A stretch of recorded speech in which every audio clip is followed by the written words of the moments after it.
our time has come. Can't you remember those posters? Martin Luther King's photo here, Barack Hussein Obama's photo there, and the caption being, he had a dream, now the dream comes true. I actually lived those years. I remember what that phony-ass campaign was about. The year is 2007. It's October of 2007. That's when we started, that's right. Obama has not even won the Democratic nomination yet. Mm-hmm. And you and I started Blogging Heads conversations 14 years ago, and here we are. Mm-hmm. That seems to warrant some kind of commemoration. You liked Hillary, and I liked Obama. Have we Hillary. already figured that out? Yeah. What can I tell you? Man, I liked Hillary. And you know, I thought Obama was a grifter and a con man and a carpetbagger. I'm from the south side of Chicago. And I thought Obama was full of it. I thought he was Houdini. He had somehow hoodwinked and hypnotized the polity. Hope and change? It seemed ridiculous to me that was a presidential campaign vision. Our time has come. We are the ones we've been waiting for. Do you remember the slogans from that? I do. In retrospect, don't they sound absolutely vapid? Yes. I'm not going to admit it, but yeah. Yeah, they do. Damn it. But, you know, there's something that we couldn't know. And this is not me trying to sidestep it. That's me sitting there looking 17, and I'm all into this Obama phenomenon, and part of it was the gut rather than the head. But what we didn't know sitting there talking over the telephone, like it was a different technological moment. Neither one of us at that time knew what a Twitter was. I know that in 07, that year I asked somebody, what is this fucking Twitter? And everybody laughed because... It took me another 5 years. Yeah, it's just, what is that? And Facebook in 2007 was just beginning to be something that people beyond college students did. I think I got on it in 07 and then didn't really start using it until 08. And so it's a whole different world. And Obama coming in, I still believe, could have created a whole new consensus about what race means in America. If it weren't for that a Twitter and a Facebook could magnify what happened with first Trayvon Brown and then Trayvon Martin and then Trayvon Brown and Michael Martin. Trayvon Martin and Michael Brown. Because those things galvanized this sense of race issues being primarily about we black people's relationship to state-sponsored violence, so to speak. And it's around then that Ta-Nehisi Coates becomes a superstar. If it weren't for Ferguson, I think he would occupy a very different place. Not to say that he doesn't deserve what he got, but that changed everything. And it meant that any sense that we were going to think about race on the basis of Obama or anything he said or represented just got flushed. And here we are. And as you and I both know, and you're not supposed to say this, but you and I both know that the Trayvon Martin story was nothing like what we were told back then. We both know that... Right, and 2012, if I'm not mistaken. 2012. More people know, but just don't want to talk about it, that Michael Brown, that story was nothing like what we were told. And so in a sense, it's tragic that those two boys are dead, but two hoaxes ended up forming the basis of what is now considered the proper woke conversation. What's this got to do with Obama, excuse me? Meaning, it distracted from what could have been a whole new mood about race. I think we were on that path in 08 and 09. And then in 09, everybody gets on Twitter and Facebook. It was those years. And by 12, something can happen in Sanford, Florida, and it becomes a national phenomenon that no one would have heard of outside of Sanford, Florida, if it weren't for the new media. And that's also true of Michael Brown. It just wouldn't have had that impact. Nothing but roughly Amadou Diallo had that kind of punch of that sort until then. And so I think that it distracted America from thinking more sensibly about race. And instead, everybody started zeroing in on this, frankly, overwrought and often exaggerated version of what goes on between black men and the cops. And it ruined what Obama could have done culturally in that way, even as a symbol, I think. Now, you and I are going to have to agree to disagree. Rather than seeing it as a constraint on the great possibilities of Obama, who was hamstrung by the unfortunate occurrence of these technological and political events, I see it as a failure of the former President Obama having been presented with an opportunity to lead the country, not just to perform his shtick, to lead the country in a time of peril. By standing up for law and order, he should have done that. He should have given Trump-like speeches about people getting their ass off the street and into their homes, about them attacking police officers. We're going to find out who you are with facial recognition. We're going to hunt you down. About them looting and arsoning. There's no excuse for it. When the stepfather of Michael Brown stands on top of a car and says, "Burn this bitch down," the president of the United States should have been seeing about having him indicted for the incitement to violence.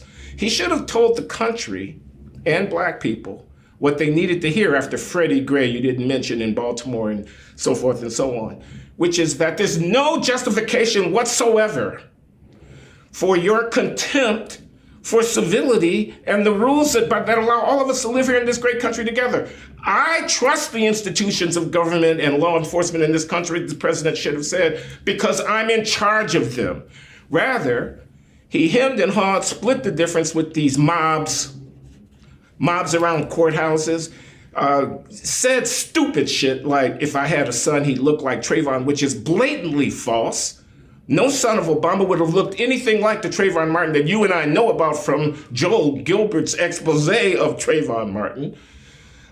He sent Al Sharpton out as an ambassador to Black America. We'll never a huckster, an ambulance chasing anti-Semite.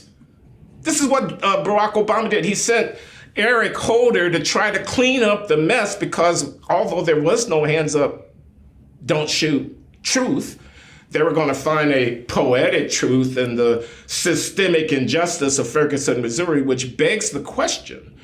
So, no, Obama had an opportunity to lead the country. No, he wouldn't have been written up in the scriptural references of the woke. He would have been vilified for being a Black conservative if he had done something like that. But the country needed a Black conservative. Why bother electing a Black man to the highest office in the land if when he gets there, he's going to perform the same shtick that any hustling political operative who claims to be representing Black people would perform? I offer you the post-presidency of Barack Obama as evidence for the case that I'm making. Absolutely vapid. Are you about to mention this 60th birthday? No, I don't have to mention it. Everybody knows he and Michelle are billionaires. Everybody knows it's all about Netflix deals and whatnot. Everybody knows where Martha's Vineyard is. Everybody knows how connected he is to the very people to whom he was appealing. Our time has come. Can't you remember those posters? Martin Luther King's photo here, Barack Hussein Obama's photo there, and the caption being, "He had a dream, now the dream comes true." I actually lived those years. I remember what that phony-ass campaign was about. So, sorry, but that's how I feel, okay? So now you know. Now, Glenn, this is a genuine question. You accurately sussed out that in me there's a little bit with Eric Adams of, I don't know if I would want him over to dinner. I hate to admit it, but that's about 5% of it. Why do you hate Barack Hussein Obama so much? Do you really think that he's a canny operator? Is that really the type of person he is? Isn't he a little sober for that? Isn't he a little bit the lawyer? I think he's, well, is he really that cynical? If I come further along the line that I've already laid down for myself, I'm the only one that's going to get hurt by it. Barack Obama is untouchable. Nobody gives a damn what I say about him. And in fact, your very question, which is not a refutation of the argument that I made, but rather an ad hominem reference, why are you saying these things about our great Barack Obama? I didn't ask that. I said, what are the things about him that elicit this level of contempt? Because it seems like it's a little bit more than anything he did.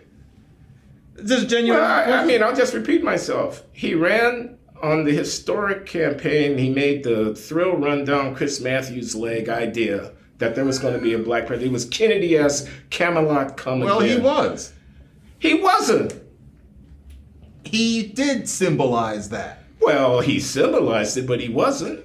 Because how was Kennedy more X than Barack Obama? Kennedy wasn't that good. Here's what I know. I know that when he began, he had control of the Democrats of both houses of Congress and of the majority of state houses. I know that when he left, Donald Trump was getting ready to be president. They lost control of everything, and the Democrats took a bath in half the country. That's what I know. I know race relations got worse after the first black president was social media's fault. Was appointed. That was Twitter and Facebook's fault. I truly believe that. I think it was a failure of leadership from the top, in part. It's also a consequence of that. I made the case that I made about if I had a son, he'd look like Trayvon. Al Sharpton? I'm sorry. Glenn, it's because you are more of a contrarian than I am. When Obama said that about Trayvon Martin, that was a sacrosanct case. Before we knew, not only the facts that we know that nobody will ever admit, but even, a lot of it started falling apart about 6 months after it became a celebrated cause. But for about 10 minutes, it just looked like this poor boy had been shot by this overzealous little neighborhood detective. And with the whole country thinking that and Obama not in a position to know any better, it was really so bad that our black president expressed a visceral kind of sympathy with the murder of that boy. But he wasn't murdered, John. But we know that now. He was killed in an act of self-defense. A jury deliberated over the facts. They found George Zimmerman innocent of that claim. And yet still, and with respect, it's possible to say murder about that event, in part because the president of the United States, instead of saying, let's keep our powder dry, everybody, let's be cool. These cases come and they go. We know that the facts will be fully determined in the fullness of time. I'm going to reserve judgment about what happened down there rather than jump on a bandwagon and send an anti-Semitic ambulance chaser out to represent my administration.